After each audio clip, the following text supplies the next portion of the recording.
ये समुद्र ही तुम्हें बार बार छुपा रहा है ना राक्षस? अब देखता हूं कि तुम कहां छुपोगे।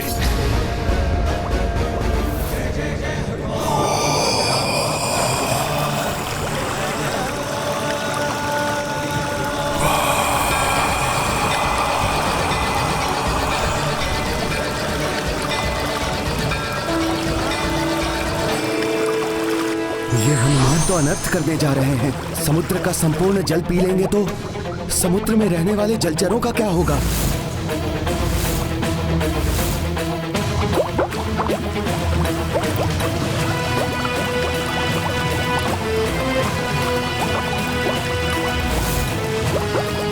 हनुमान, ऐसा मत कीजिए। समुद्र का जल समुद्र में रहने वाले जीवों के लिए ही नहीं, समस्त पृथ्वी के जीवन का भी आधार है।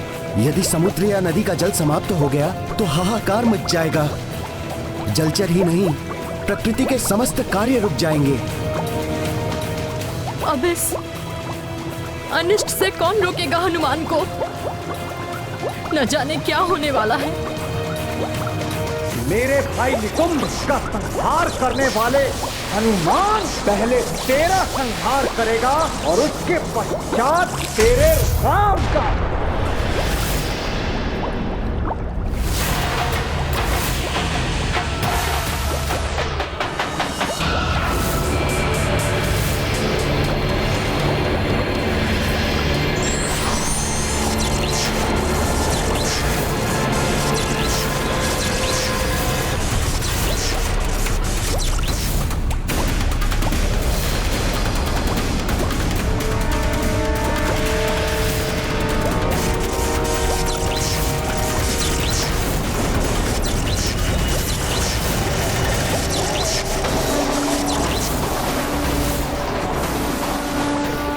एक तुच्छ से वानर में इतना अधिक बल, किंतु जो शक्तियां मुझे मेरी माता से प्राप्त हुई हैं, उन मायावी शक्तियों के समक्ष ये वानर टिक नहीं पाएगा।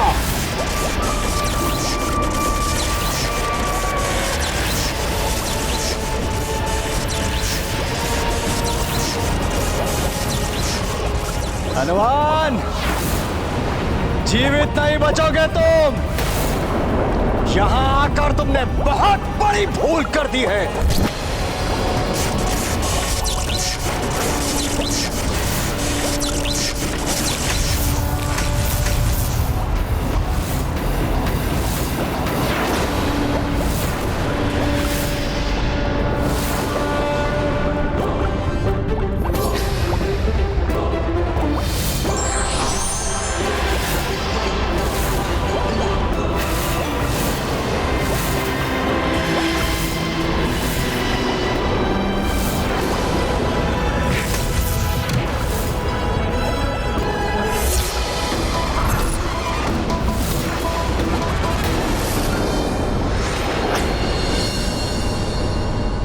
यद्यपि मैं ज्येष्ठ हूं तुम सबसे, फिर भी एक विनती करता हूं तुम सबसे कि तुम में से कोई एक इस राज सिंहासन को संभाल ले। मेरे प्रिय भाई, इस राज मुकुट को धारण करके अपने भैया राम और अपनी भाभी सीता पर दया करो और मुझे इस बोझ से मुक्ति दिलाओ। राम को सीता को त्यागने के पाप से रोक लो। हम दोनों को वन जाने की अनुमति दे दो।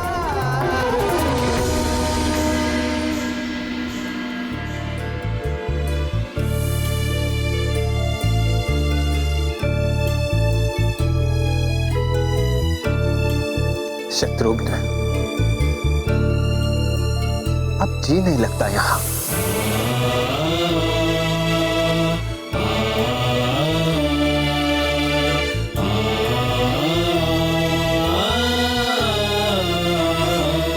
मुक्त कर दो मुझे इस उत्तरदायित्व से।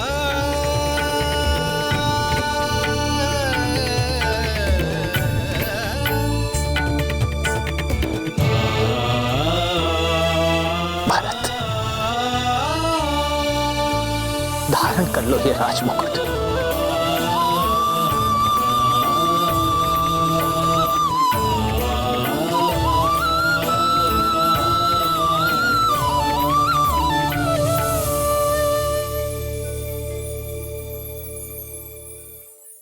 हम ऐसे किसी में इतनी शक्ति नहीं जो आपका मुकुट धारण कर सके। हाँ भैया, आपके सिंहासन को स्पर्श करने के योग्य हम में से कोई भी नहीं। हम तो आपके चरणों की मात्र धूल हैं। हम अग्नि धारण कर सकते हैं अपनी शीश पर, किंतु आपका मुकुट नहीं। भैया भैया कहकर भी अपने भैया के जीवन को बोझ मुक्त नहीं करना चाहते तुम सब।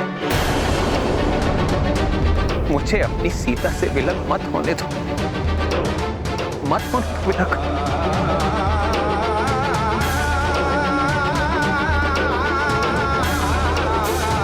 इस कठिन परिस्थिति में मेरा हनुमान भी मेरे साथ नहीं। जिसके साथ प्रभु श्री राम का आशीर्वाद हो, उसका कोई अनिष्ट नहीं कर सकता दुष्ट। भैया, आपका कोई भी निर्णय त्रुटिपूर्ण नहीं होता, किंतु इस संवेदनशील विषय पर निर्णय लेने में शीघ्रता ना करें भैया। एक तुच्छ से धोबी ने कुछ कह दिया और उसकी बात सुनकर आपने इतना बड़ा निर्णय ले लिया। भैया, जितने मुंह उतनी बातें। अपना स्वार्थ साधने के लिए मनुष्य अपने अनुसार बातें बना लेते हैं। उनकी बात पर यदि इस प्रकार से निर्णय लेने लगे, जीवन दुभर हो जाएगा। ये कोई अपराध नहीं है भरत, ये तो एक सोच है। आज एक धोबी ने प्रश्न किया, कल को ये बात फैलेगी तो कोई दूसरा प्रश्न करेगा, और एक दिन पूरा राज्य उंगली उठा सकता है। अपनी मर्यादा का संरक्षण करना है, एक आदर्श उदाहरण प्रस्तुत करना है। यदि इस सोच पर अंकुश लगाना है तो मुझे राज सिंहासन का त्याग करना ही होगा, करना ही होगा, करना ही होगा, करना ही होगा, करना ही होगा।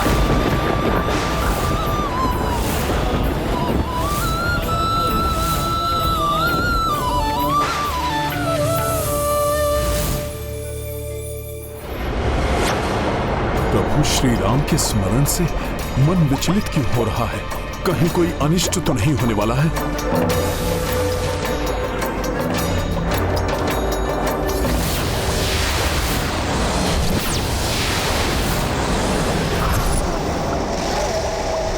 हनुमान समुद्री जीव ही नहीं, यहाँ वनस्पतियां भी रक्त रोम के वश में हैं।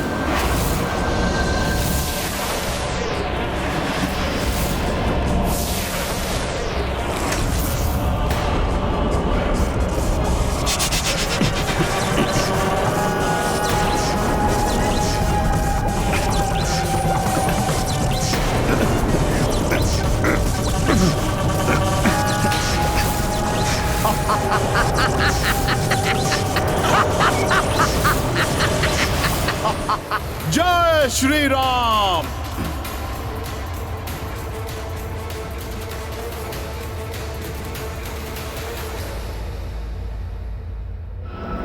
हनुमान, इतनी सहजता से छुटकारा नहीं पाने दूंगा मैं तुम्हें।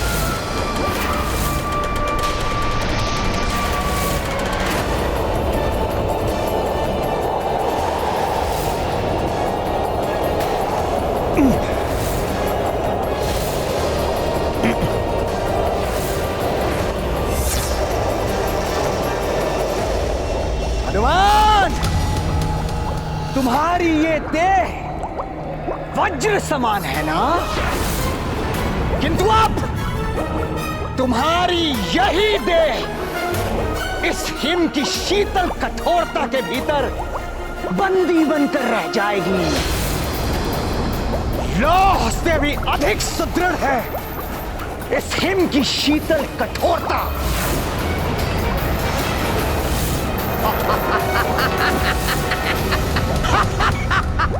जय श्री राम।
अपना दिया हुआ वचन भंग कर देंगे।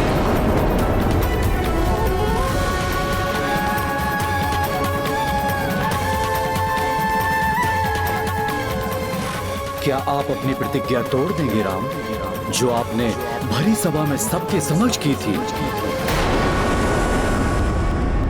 अपने राज्याभिषेक से पूर्व सूर्यदेव को साक्षी मानकर लिए गए प्रण को भूल गए राम।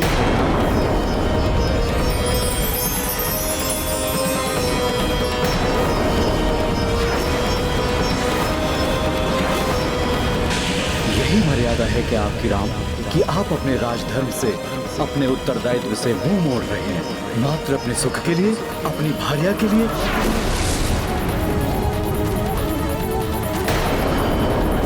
सूर्यवंशी रघुकुल दीपक दशरथ पुत्र राम, क्या उस रघुकुल के गौरव को धूमिल कर देंगे आप, जिस कुल में दशरथ ने वचन के लिए अपने प्राणों की आहुति दे दी?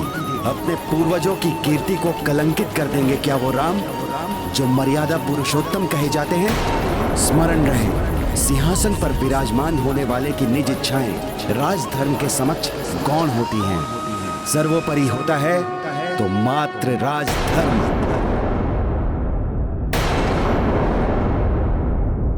भैया, अपने उन भ्रामक विचारों से बाहर निकल आइए जो आपको विचलित कर रहे हैं।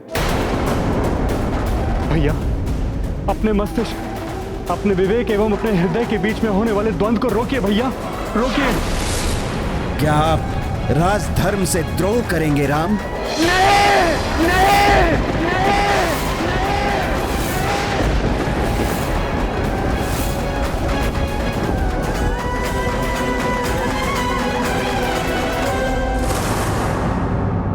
ये रघुवंशी दशरथ पुत्र राम राजधर्म से द्रोह नहीं करेगा। महाराज इक्ष्वाकु से लेकर पिताश्री महाराज दशरथ तक समस्त पूर्वजों ने अनेकों बलिदान, त्यागों और कष्टों से जो कीर्ति स्थापित की है, उसे कलंकित नहीं होने देगा राम। मेरे राजधर्म, मेरे वचन और मेरी प्रतिज्ञा का निर्वहन करने के लिए अब मात्र एक ही विकल्प है। सीता और मैं विरह वेदना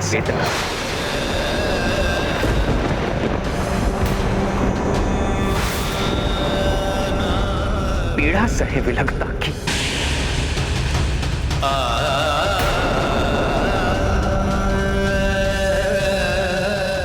नियति का यही निर्णय है हमारे जीवन के लिए।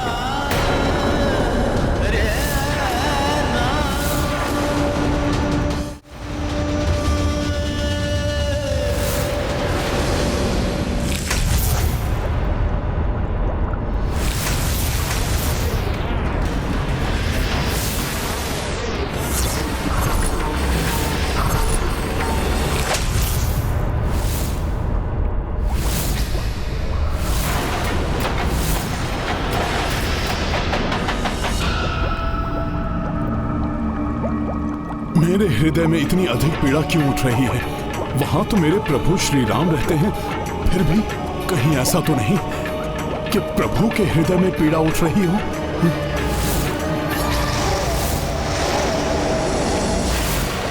ये रक्तरोम तो पुनः उठ रहा है।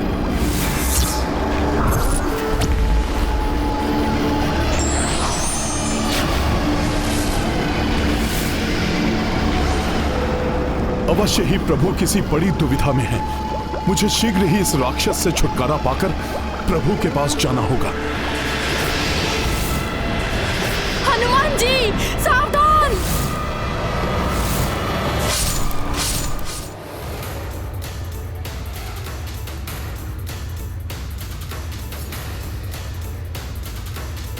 बस, बहुत हो गई क्रीड़ा।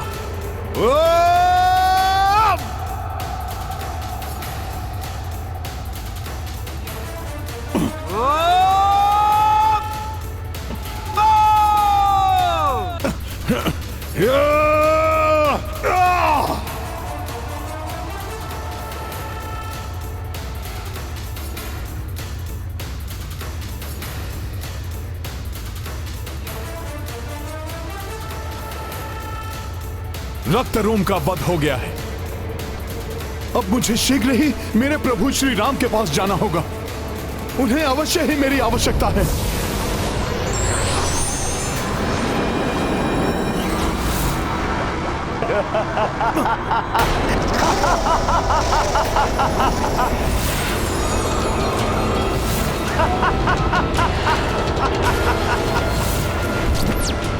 इतने में क्या शीघ्रता है वानर? अभी तो युद्ध आरंभ ही हुआ है।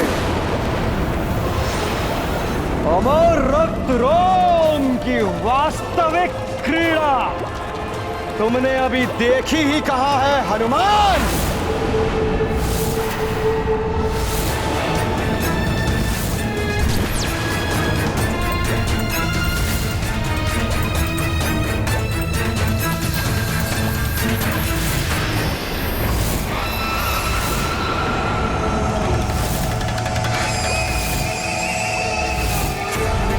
अब ये क्या कर रहा है?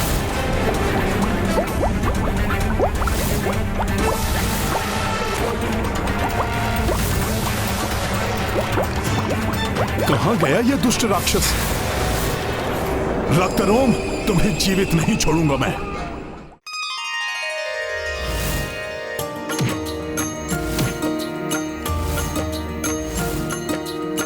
छठ के वार सहे कपिराई,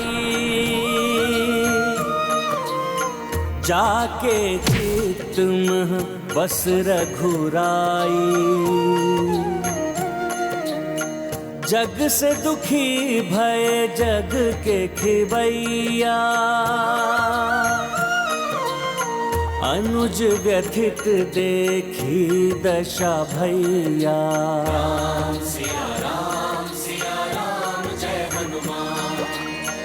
जानकी जानी ना भेद जे कोई, प्रभु की परीक्षा मह जा सोई। खेल निराले विधि खेले, जाने कैसे जे दुख सब झेले।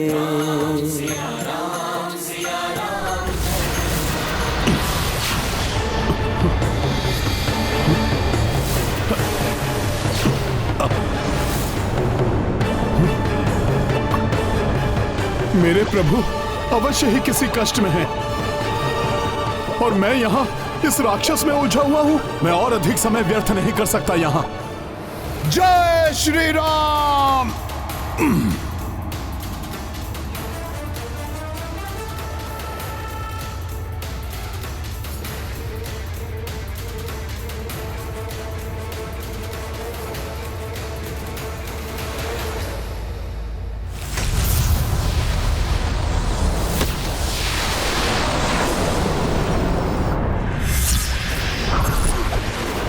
ये समुद्र ही तुम्हें बार बार छुपा रहा है ना राक्षस? अब देखता हूं कि तुम कहां छुपोगे।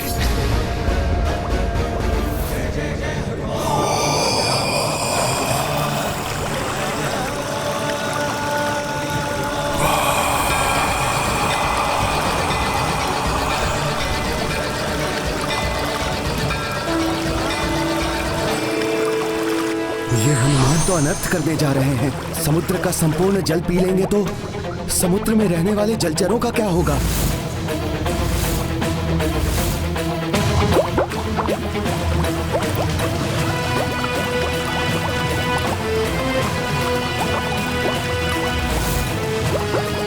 हनुमान, ऐसा मत कीजिए। समुद्र का जल समुद्र में रहने वाले जीवों के लिए ही नहीं, समस्त पृथ्वी के जीवन का भी आधार है। यदि समुद्र या नदी का जल समाप्त हो गया तो हाहाकार मच जाएगा। जलचर ही नहीं, प्रकृति के समस्त कार्य रुक जाएंगे। अब इस अनिष्ट से कौन रोकेगा हनुमान को? न जाने क्या होने वाला है।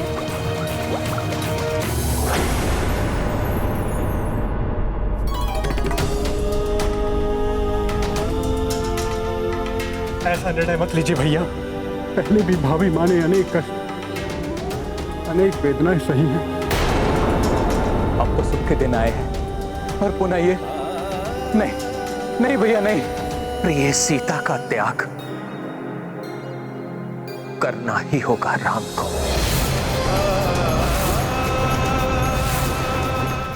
लक्ष्मण, कल प्रातः सूर्य देव की प्रथम किरण के साथ सीता को ले जाकर एकांकी गंगा के पार तामस नदी के घने वन में छोड़कर आना होगा तुम्हें, जहां हम वनवास में रह चुके हैं। ये आदेश है मेरा।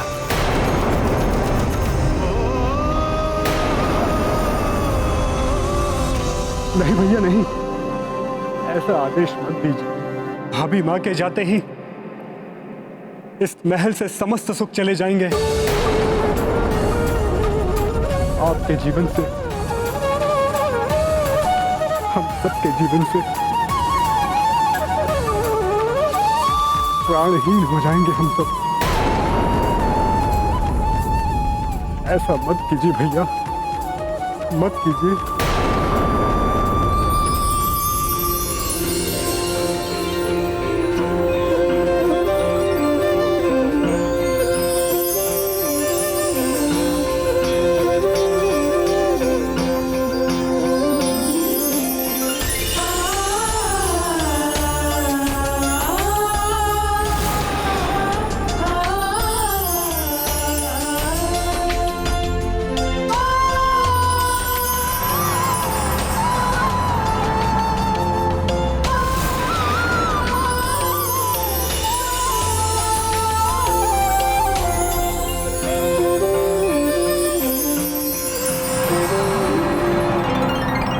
सुख ने सीता के जीवन में प्रवेश ही किया था कि पुनः दुर्भाग्य ने दुख के द्वार खोल दिए। पुनः नियति श्री राम और देवी सीता को विरह की अग्नि में झुलसाने वाली। हनुमान के भोले भाले हृदय पर क्या प्रतीत होगा जब उन्हें अपने प्रभु एवं माता के पुनः विछोह का समाचार मिलेगा।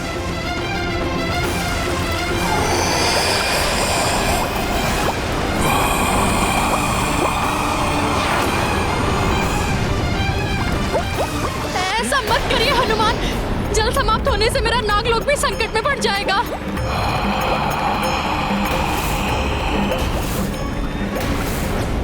राजधर्म के निर्वहन के लिए मुझे सीता का परित्याग करना ही होगा। आप उन भाभी माँ का परित्याग करना चाहते हैं जिन्होंने महलों का सुख छोड़ आपके साथ 14 वर्ष वनवास के कंटक भरे मार्ग पर चलना स्वीकार किया। अपना निर्णय वापस ले लीजिए भैया। जिन भाभी माँ ने अग्नि में प्रवेश कर अपने चरित्रवान होने का प्रमाण दिया था, उनके चरित्र पर संदेह करना अन्याय है, अन्याय है भैया। जिन भाभी माँ के जन्म लेते ही बंजर भूमि उर्वरा बन गई, जिन माता के नाम के स्मरण मात्र से ही लोगों के पाप धुल जाते हैं, उन पवित्र देवी माता का कैसे परित्याग कर सकते हैं आप? राजधर्म और कर्तव्य की बेड़ियों में बंधा हुआ मैं सीता का परित्याग करने को विवश हो रहा हूं, विवश हूं। लक्ष्मण, मैं तुम्हारी भावना समझता हूं, किंतु यदि मैं तुम्हारे स्थान पर गया तो सीता का भोला और निष्पाप मुखड़ा देखकर मैं दुर्बल पड़ जाऊंगा और अपने निर्णय से डिग जाऊंगा। जाओ लक्ष्मण, प्रातः वन जाने की व्यवस्था आरंभ करो। कैसा दुर्भाग्य है ये लक्ष्मण का। पहले भाभी माँ के कहने पर अग्नि परीक्षा के लिए चिता की व्यवस्था की, और अब भैया राम के कहने पर भाभी माँ को वन में अकेले छोड़कर आना है।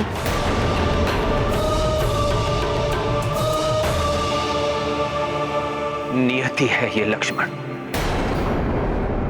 होनी को कोई नहीं टाल सकता। मैं भी विवश हूं।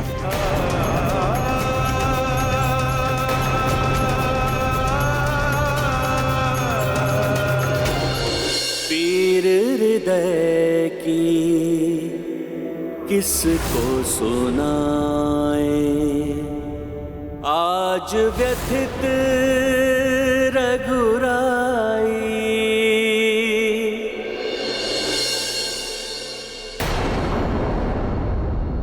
धर्म का पालन करने में अनेकों कठिनाइयों और विपत्तियों का सामना करना ही पड़ता है। जो इन कठिनाइयों और विपत्तियों का सामना करते हुए अपने पथ पर अग्रसर होता है, वही मर्यादा पुरुषोत्तम बनता है, वही राम राज्य की स्थापना करता है। आशा है हनुमान भी अपने प्रभु श्री राम की विवशता को समझकर उनकी मर्यादा को कलंकित नहीं होने देंगे।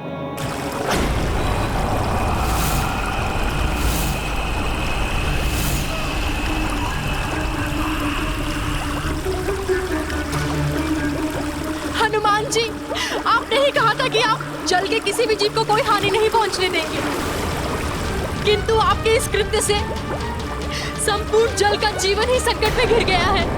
राम राज्य तो जीव हिंसा का विरोधी है, किंतु आपके इस कृत्य से सहस्त्रों जीव असमय ही काल कलवित हो जाएंगे।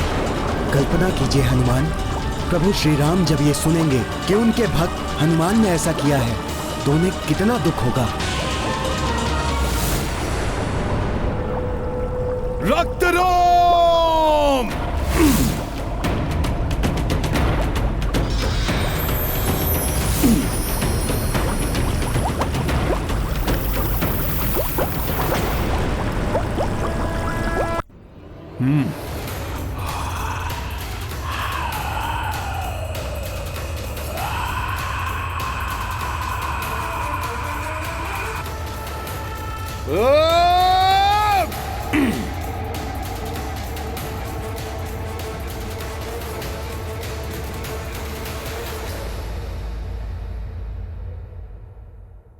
क्षमा करें समुद्र देव, किसी जीव को हानि पहुंचाना मेरा उद्देश्य नहीं था, अपितु दुष्ट रक्तरोम को जल से बाहर निकालने के लिए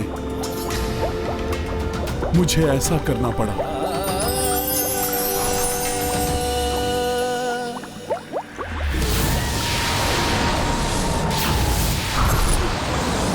भागने का प्रयास कर रहे हो?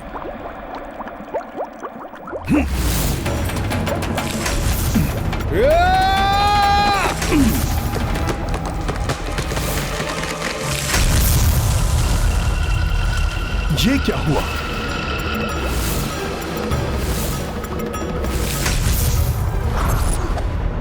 अब तुम बचकर नहीं भाग सकते रक्तरोम।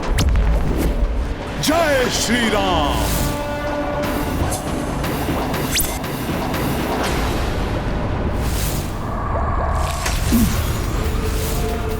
कितना भी प्रयास क्यों ना कर लो तुम हनुमान, किंतु रक्त रोम का कोई भी अहित नहीं कर पाओगे तुम।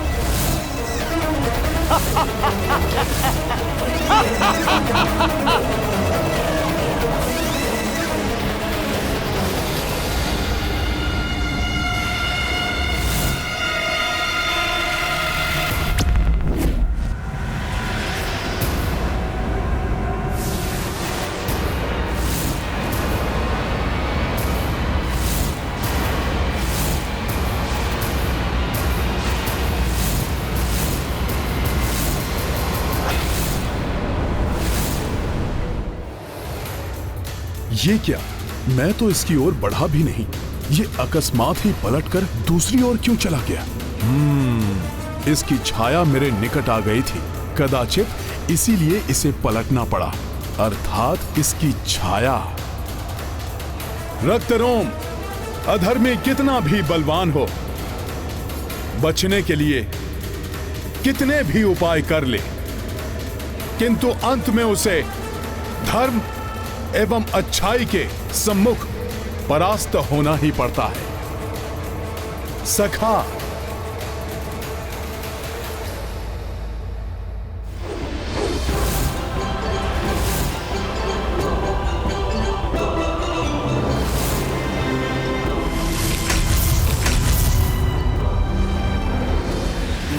एक वानर अन्य राक्षसों की तरह नहीं हूं मैं।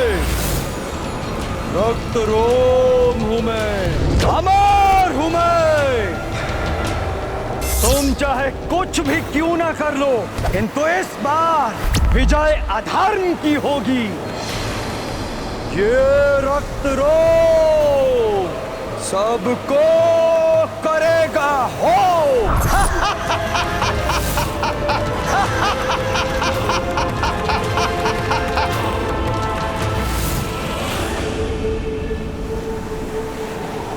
हर अधर्मी को यही भ्रम रहता है रक्तरोम। अपने बल और अपनी मायावी शक्तियों के मद में वो इतना चूर हो जाता है कि उसे ये ज्ञात ही नहीं हो पाता कि कब उसे पतन के अंधकार ने घेर लिया है।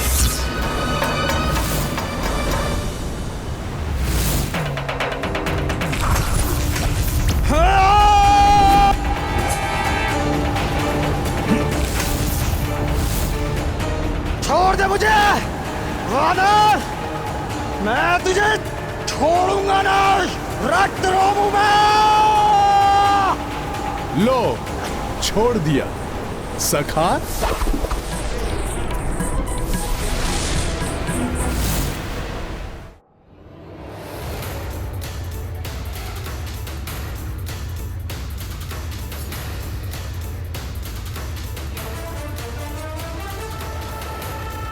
अब हुआ ये दुष्ट निर्बल, अर्थात इसके प्राण इसकी प्रतिछाया में ही हैं।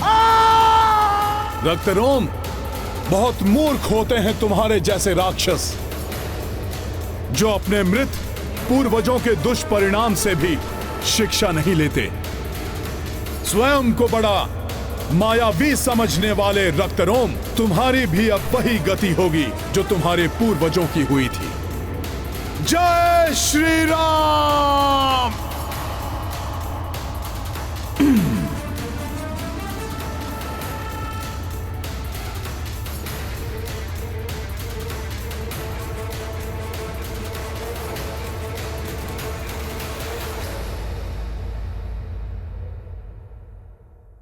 पीर हृदय की किसको सुनाए, आज व्यथित रघुराई।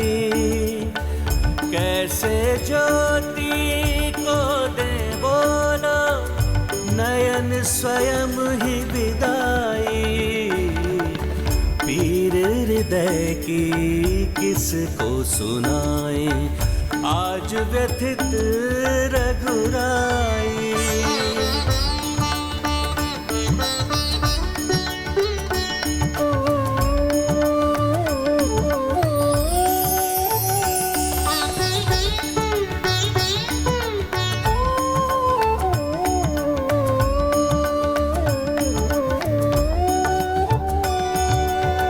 सारे सुखों से संबंधों से धर्म बड़ा है माना।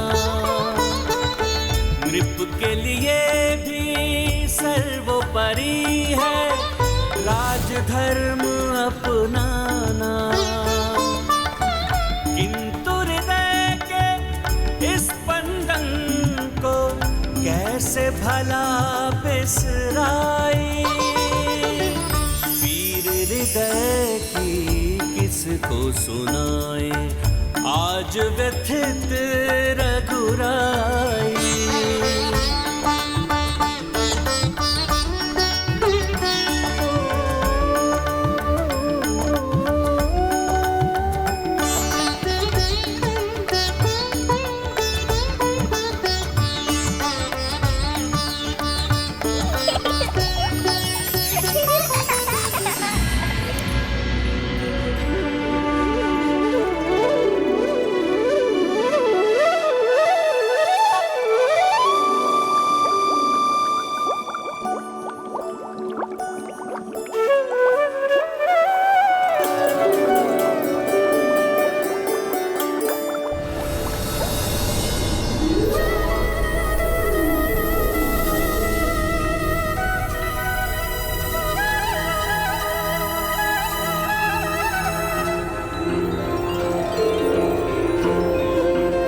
माँ, मुझे मातृत्व का सुख प्राप्त होगा और रघुनंदन को पिता का खिल उठेगा मन का उपवन, चहक उठेगा घर आंगन, स्वर्ग से भी सुंदर हो जाएगा ये भवन। माँ, कैसा अद्भुत होगा वो क्षण।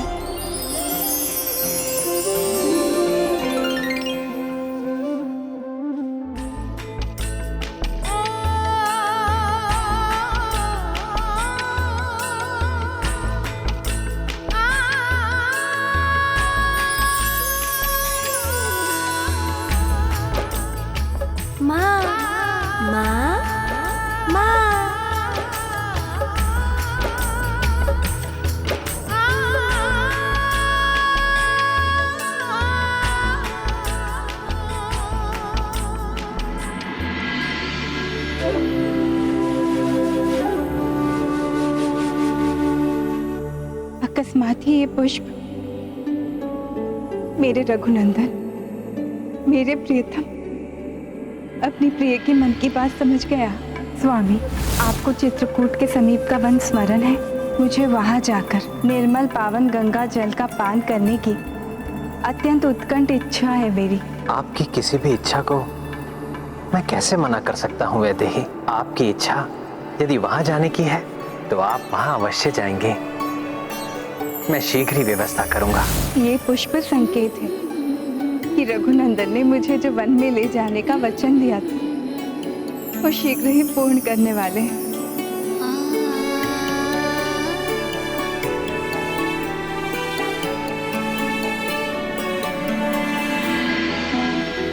प्रत्येक पत्नी का धर्म होता है स्वामी, अपने स्वामी के वंश का विस्तार करना।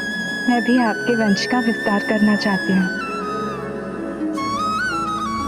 मेरे प्रियतम, कदाचित आपको ज्ञात ही नहीं है कि हमारे जीवन में संसार का सबसे बड़ा सुख आने वाला है। ये दो कलियां आपको मेरी मन की बात समझा देंगी। आप जान जाएंगे कि आपकी सीता आपसे क्या कहना चाहती है। किंतु पुत्र हनुमान इस प्रसन्नता की घड़ी में कहीं दिखाई नहीं दे रहे हैं। प्रतीत होता है वो अवश्य ही मेरे वन विहार जाने की तैयारियां में लगे होंगे। हनुमान जी, आपने जो उपकार किया है मुझ पर और मेरे पूरे नागलोक पर, मैं सदैव आपकी आभारी रहूंगी। मैंने तो वही किया जो प्रभु श्री राम करते। उनके राम राज में कोई भी पुरुष किसी भी स्त्री से उसकी इच्छा के विरुद्ध बलपूर्वक विवाह नहीं कर सकता। माता, अब मुझे प्रस्थान करना होगा। कदाचित मेरे प्रभु किसी बड़ी दुविधा में हैं।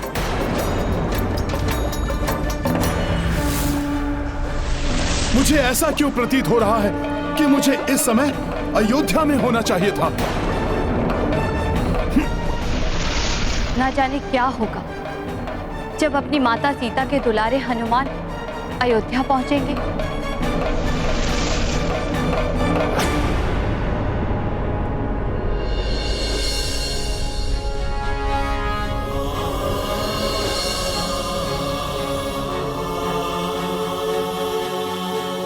मैं क्या बोलूं भाभी माँ को कि राम भैया ने आपका परित्याग, कैसे कहूं कि राम भैया ने आपको वन में छोड़ने का आदेश दिया है।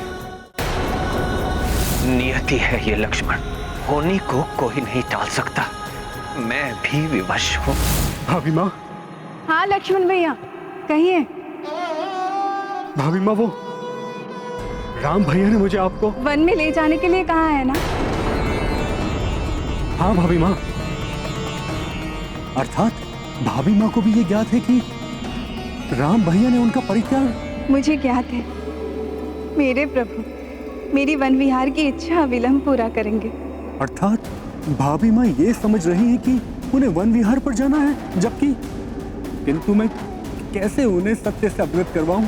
प्रतीक्षा कीजिए आप, मैं अभी आई। उचित है भाभी माँ।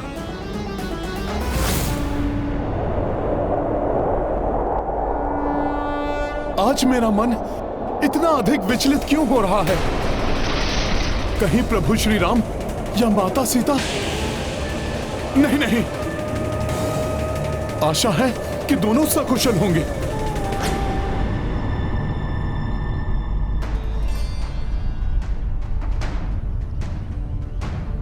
ये क्या भाभी माँ, राजसी वस्त्र आभूषण के स्थान पर ये साधारण वेशभूषा? हाँ लक्ष्मण भैया, जैसा देश वैसा भेष। मैं और आपके राम भैया किसी राजा या महाराजा से मिलने तो नहीं जा रहे हैं। हम तो वहाँ वन में ऋषि मुनियों के, उनकी पत्नियों के आशीर्वाद लेने जा रहे हैं। आप देख लेना, आपके राम भैया भी ऐसी ही वेशभूषा धारण करके जाएंगे साथ में।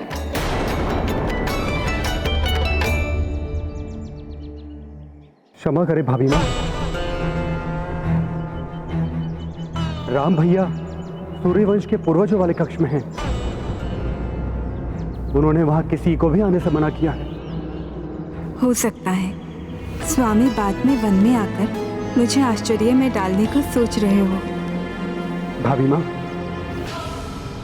प्रस्थान का मुहूर्त हो गया है, चले हम। किंतु स्वामी से आशीर्वाद लिए बिना मैं कैसे कहीं जा सकती हूँ? मैं पूर्वजों वाले कक्ष से होकर आती हूँ। किंतु भाभी माँ,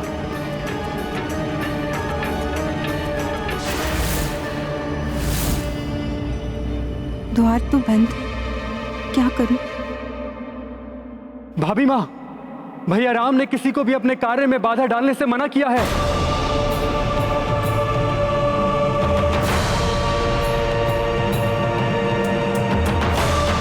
कैसे रोकूं भाभी माँ को?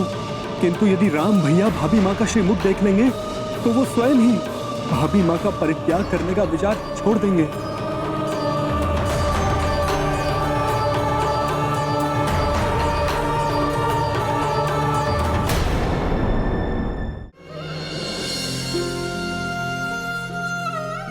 स्वामी, मुझे ज्ञात नहीं है आपके मन में क्या चल रहा है, किंतु जब आप इन सुंदर कलियों को देखेंगे तो आप अवश्य ही जान जाएंगे कि मैं आपसे क्या कहना चाहती हूँ। भाभी माँ, कहीं यात्रा का मुहूर्त ना निकल जाए।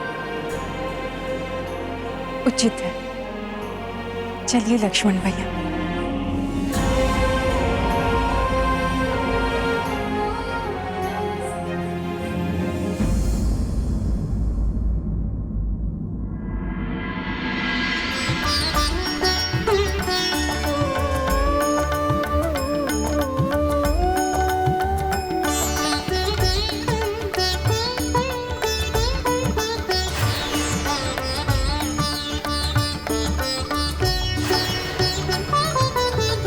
पतिव्रत का जीवन भर सीता करती आई पालन, आगामी कष्टों से निश्चिंत, पावनता से पावन। किंतु परे अब राम से होगी राम की ही परछाई, पीर हृदय की किसको सुनाए, आज व्यथित रघुराई।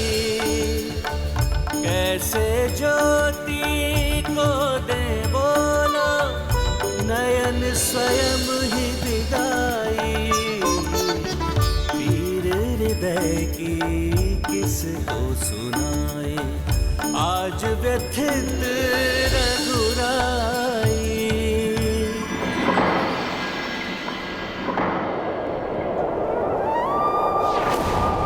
सीते,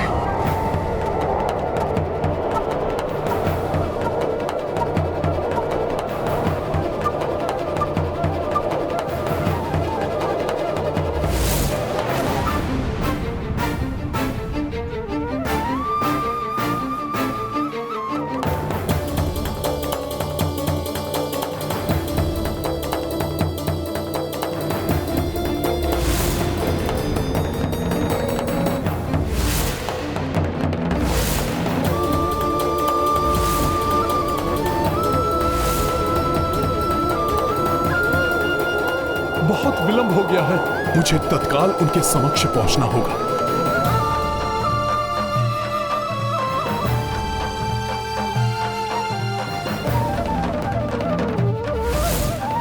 बड़ा उत्तरदायित्व व्यक्ति को निजी स्वार्थ से ऊपर उठकर कठोर निर्णय लेने पर बाध्य करता है।